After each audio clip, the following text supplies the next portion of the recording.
Okay, dito kami sa Hinurangan.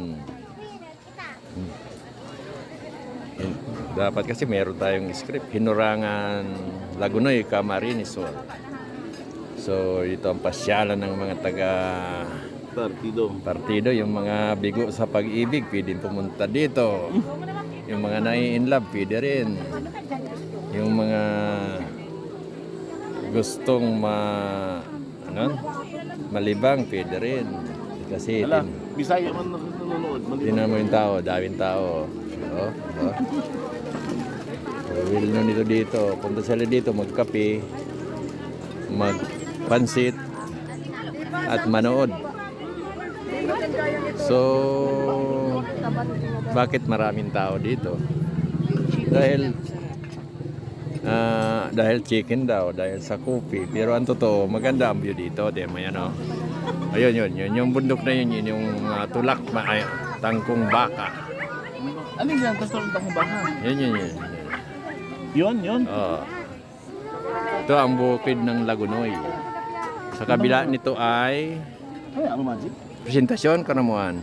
Ito, Garcitorena. Garcitorena, kabila niyan. Ito yung kabundukan ng Lagunoy. Ito yung Isarog, yun? Oh, yan. Isarog yan. Yan, Goa, Isarog. Mount Isarog. Tinambak yung karap natin, oh. Bandang Guwa. Saan tinambak dyan? Ayan, oh. Yan? Yung may sunset, oh. Dyan. So, dinadayo ng mga tao dahil sa view. At yun mga anong palayan? Hindi mo, yun na pala yan. Yun ang palayan sa baba. Oo. Ito, kalamansian.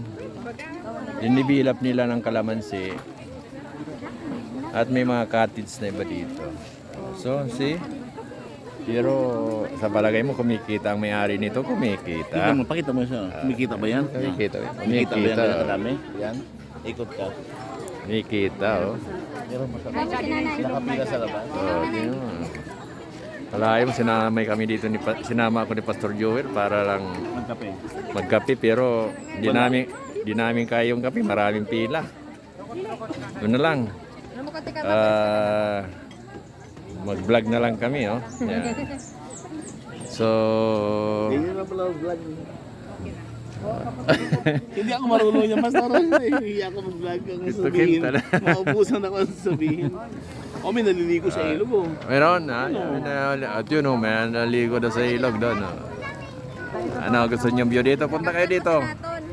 Hinurangan, Lagunoy, Camarines Sur. Paki-share naman yung gusto mag-share. Talaga.